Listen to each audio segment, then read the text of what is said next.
eksperimentning 15-kuni va bugun progressni analiz qilamiz. Tepada ketayotgan xato raqamlarga e'tibor bermaymiz. Agar challenge haqida to'liq bilmoqchi bo'lsangiz, profilimdagi pin qilib qo'ygan videoni ko'rsangiz bo'ladi.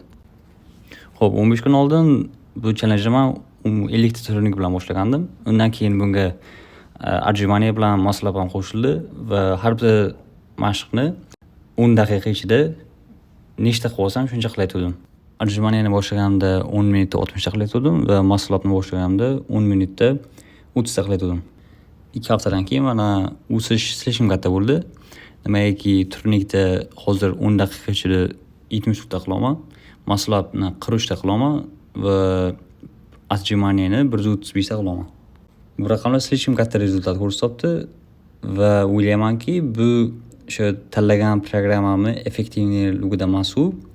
Atak prosta boshlaganimda o'zim uncha trenovatsiya qilmay qo'ygandim va hozir endi 15 kun davomida to'xtamasdan har kun qilib, tanani bir marta o'rgatib olib, endi peak performance'imga chiqdim deb o'ylayman.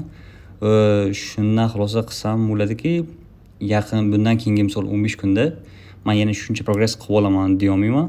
Lekin shunga qaramasdan har kun shu oldingi raqamni yangilashga harakat qilaman va 50 kunda ko'ramiz rezultatni.